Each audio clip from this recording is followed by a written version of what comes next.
Welcome to মৌয়াস diary my channel. হে দুঃখ ভঞ্জন মারুতি নন্দন, শুনলো মেরে পুকার পবন সুত, বিনীতি বারংবার, বিনীতি বারংবার, বিনীতি বারংবার। হে প্রভু, হে সংকটমোচন, হে মহাবীর, হে হনুমানজি, হে বজরংবলী, তুমি সকলের মঙ্গল করো প্রভু। আজকে কার কথা বলবো বন্ধুরা? তোমাদের এই হনুমানজির জীবনী নিয়ে আজকের ভিডিওটা নিয়ে এসেছি। বন্ধুরা, প্রথম থেকে তোমরা শোনো, অনেক অজানা কথা তোমাদের জানাবো।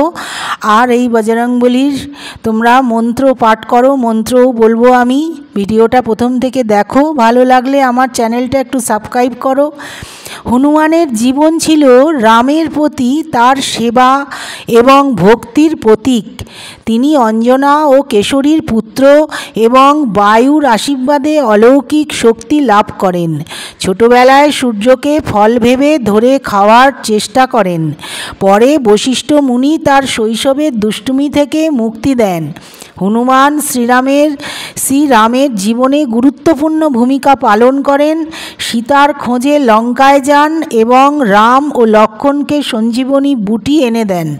তিনি রামের প্রতি তার অটল ভক্তি ও কিংবদন্তি বীরত্বের জন্যে চিরস্মরণীয়। হনুমানের পিতা ছিলেন বানররাজ কেশরী এবং মাতা ছিলেন অঞ্জনা। বায়ুর আশীর্বাদেই হনুমানের জন্ম হয়, যার কারণে তিনি বায়ুপুত্র নামেও পরিচিত।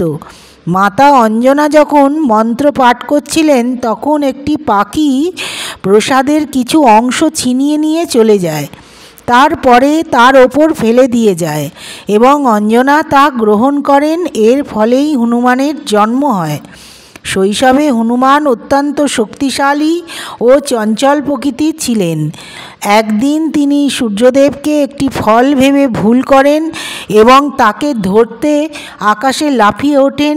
এই ঘটনার পর বশিষ্ঠ মুনি হনুমানের এই দুষ্টুমিকে ক্ষমা করেন। পৌরাণিক কাহিনী অনুসারে শোনা যায়, ছোটবেলায় হনুমান সূর্যকে একটি ফল মনে করে ধরতে যান এবং উড়ে গিয়েছিলেন। এই ঘটনায় দেবতা বায়ু ও অন্যান্য দেবতারা তার শক্তির প্রকাশ দেখে অবাক হন। হনুমান সূর্যদেবকে নিজের শিক্ষক বানান এবং তার সাথে আকাশপথে ভ্রমণ করে ধর্মগ্রন্থ ও বেদ শেখেন। তিনি সূর্যদেবের গতির সঙ্গে তাল মিলিয়ে চলার জন্যে তার উল্টো দিকে হেঁটে যেতেন, যা তার একাগ্রতা এবং নিষ্ঠার পরিচয় দেয়। তিনি যে কোনো পরিস্থিতিতে হাল না ছেড়ে দিয়ে বিশ্বাস ও নিষ্ঠার মাধ্যমে অসম্ভবকে সম্ভব করতে সক্ষম হয়েছিলেন।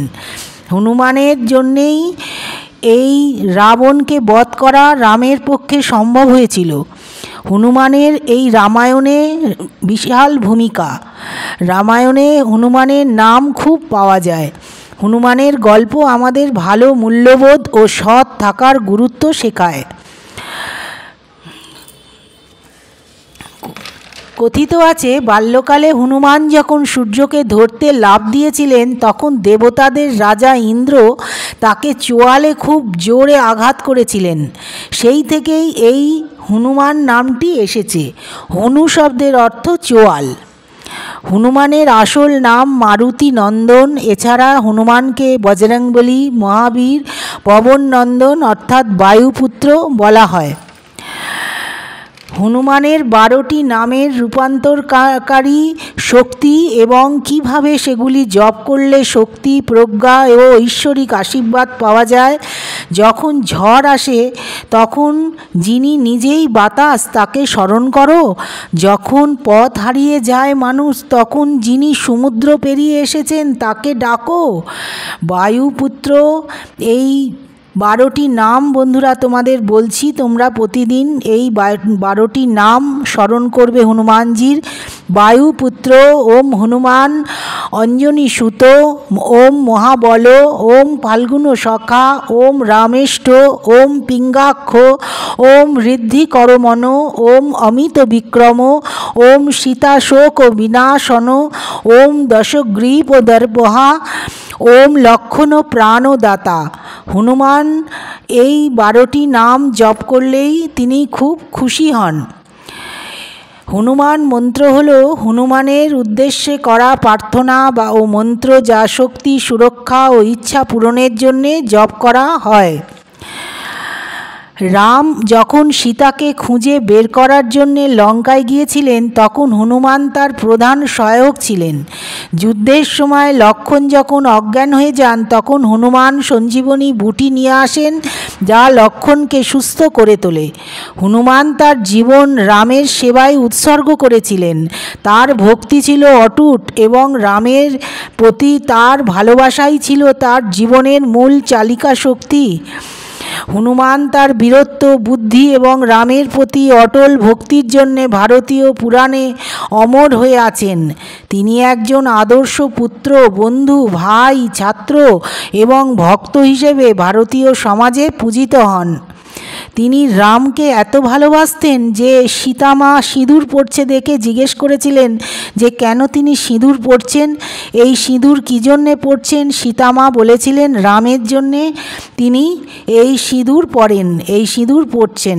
সেই জন্যে হনুমান কথিত আছে যে হনুমান তখন এই সিঁদুর নিয়ে পুরো সারা শরীরে ঢেলে, মাথায় ঢেলে, মুখে হাতে মেখে, যে রামকে তিনি এত ভালোবাসেন যে এই সিঁদুর রামের জন্যে তিনি পরেছেন। সেই জন্যে এই মেটে সিঁদুর বা কমলার সিঁদুর হনুমানের খুব প্রিয়। এই সিঁদুর হনুমানের পুজোয় লাগে এবং কপালে তিলক দিতে হয়। হনুমানের পাঠ করলে, চালিসা পড়লে, মন্দিরে গেলে। এই হনুমান মন্ত্র হল হনুমানের উদ্দেশ্যে করা প্রার্থনা মন্ত্র, যা শক্তি, সুরক্ষা এবং ইচ্ছা পূরণের জন্য জপ করা হয়। ওম হাম হনুমতে নমঃ এটি একটি বীজ মন্ত্র যা বাধা বিপত্তি দূর করে। ওম শ্রী হনুমতে নমঃ এই মন্ত্রটি সাধারণত শক্তি, সুরক্ষা এবং অধ্যবসায় লাভের জন্য জপ করা হয়। পঞ্চমুখী হনুমান গায়ত্রী মন্ত্র, বন্ধুরা খুব ভালো করে শোনো, এই মন্ত্র খুব পাওয়ারফুল মন্ত্র। ওং নমো হনুমতে রুদ্রবতারায় সর্বশত্রু সংহারায় সর্বরোগ হরায় সর্ববশীকরণায় রামদূতায় স্বাহা। আর একবার বলছি বন্ধুরা, ওং নমো হনুমতে রুদ্রবতারায় সর্বশত্রু সংহারায় সর্বরোগ হরায় সর্ববশীকরণায় রামদূতায় স্বাহা। এই মন্ত্রটি শত্রুনাশ, রোগমুক্তি এবং ইচ্ছা পূরণের জন্যে পাঠ করা হয়। আপনি হনুমান চালিসার মতো স্তোত্রগুলো পাঠ করতে পারেন, যা হনুমানের মহিমা এবং তার কার্যকারিতা বর্ণনা করে।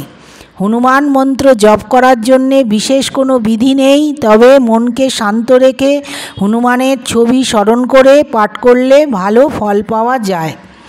হনুমানজি ব্রহ্মচারী, তার মূর্তি মেয়েরা স্পর্শ করতে পারে না। ছবি মেয়েরা স্পর্শ করতে পারে বা চালিসা পড়তে পারে, পুজো করতে পারে, অনেকে জানে না, তাই বলে দিলাম।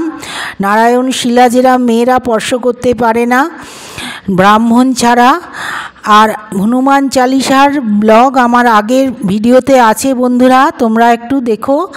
হনুমানের প্রিয় ফল কি হলো? কলা।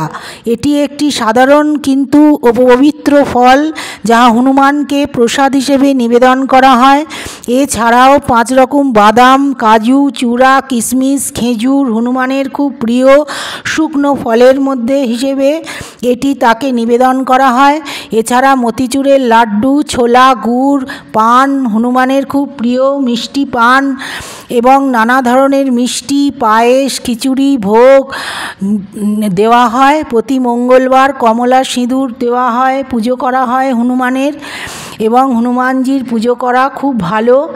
এই পুজো করার সময় গেরুয়া সিঁদুর দেওয়া খুবই দরকার। এবং তুলসীর মালা আর এই জুঁই ফুলের তেল হনুমানজির খুব পছন্দ। বন্ধুরা, ভালো লাগলে একটু সাবস্ক্রাইব করো চ্যানেলটা। থ্যাঙ্কস ফর ওয়াচিং মৌহাস ডায়েরি।